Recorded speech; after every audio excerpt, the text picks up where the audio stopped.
वैसे तो भगवान शिव और श्री हरि विष्णु से ज्यादा शक्तिशाली इस समस्त संसार में कोई नहीं है, परंतु ऐसे भी अवसर आए हैं जब दोनों ही देव संकट में फंस गए।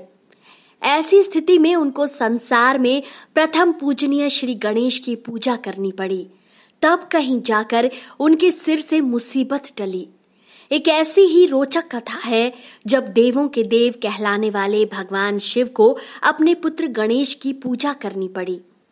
यह कहानी तब शुरू होती है जब श्री ब्रह्मा से वरदान मिलने के बाद त्रिपुरासुर ने अपने आतंक से चारों ओर हाहाकार मचाया हुआ था। शिव पुत्र कार्तिकेय द्वारा तारकासुर का वध करने के बाद उसके तीनों पुत्रों ने देवों से बदला लेने का प्रण कर लिया। उन तीनों पुत्रों ने जंगल जाकर हजारों वर्ष तक अत्यंत कठोर तप कर श्री ब्रह्मा जी को प्रसन्न कर लिया। उन तीनों ने ब्रह्मा जी से अमरता का वरदान मांगा। क्योंकि यह वरदान प्रकृत था, इसलिए ब्रह्मा जी ने कोई ऐसा कठिन शर्त रखने को कहा जिससे उन्हें मरना लगभग असंभव हो जाए। इसके अनुसार उनकी मृत्यु तब तक नहीं हो सकती थी जब तक वह शर्त पूरी न हो जाए।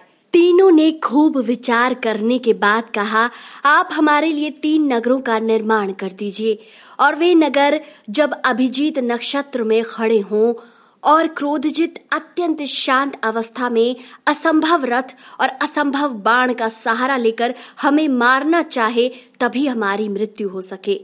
वरदान के स्वरूप तीनों भाइयों को 3 नगर दे दिए गए, जिनका निर्माण स्वयं विश्वकर्मा ने किया। इन्हीं 3 राक्षस भाइयों को त्रिपुरासुर कहा जाता था। इन तीनों भाइयों ने अपनी पुरियों में रहते हुए 7 लोगों को आतंकित कर दिया। वे जहां भी पहुंचते उत्पात मचाकर रखते थे, यहाँ तक कि उन्होंने देवताओं को भी उनके लोकों से बाहर निकाल फेंका। जब सभी देवता त्रिपुरासुर के आतंक से त्रस्त हो गए, तब महादेव शिव ने त्रिपुरासुर का वध करने का जिम्मा लिया। सभी देवताओं ने उन्हें अपना आधा बल समर्पित कर दिया। उनके लिए ऐसा असंभव रथ और धनुष बाण बनाया गया जिससे त्रिपुरासुर का वध किया जा सके। शिव ने पृथ्वी को रथ बनाया, सूर्य और चंद्रमा पहिए बन गए, सृष्टा सारथी बने, विष्णु बाण, मेरु पर्वत धनुष और वासुकी धनुष की डोर बने। शिव रथ पर सवार होकर असुर नगर की ओर बढ़े। उन्होंने पाशुपत अस्त्र का संधान किया और तीनों पुरों को एकत्र होने का संकल्प कर असुरों पर चढ़ाई कर दी, पर वो भी उनका वध नहीं कर सके। जब प्रयास बार बार असफल हुआ, तब नारद मुनि ने शिव को प्रथम पूज्य विघ्नहर्ता श्री गणेश की वंदना करने की सलाह दी। तब भगवान शिव ने पुत्र गणेश का पूजन कर लड्डुओं का भोग लगाया, जिससे उनका विघ्न दूर हो गया। इस बार त्रिपुरासुर पर आक्रमण कर शिव लक्ष्य भेदने में सफल रहे। उस बाण में विष्णु, वायु, अग्नि और यम चारों समाहित थे। अभिजीत नक्षत्र में उन पुरियों के एकत्रित होते ही भगवान शिव ने अपने बाण से पुरियों को जलाकर भस्म कर दिया, और उसी वक्त से भगवान शिव त्रिपुरांतक कहलाए।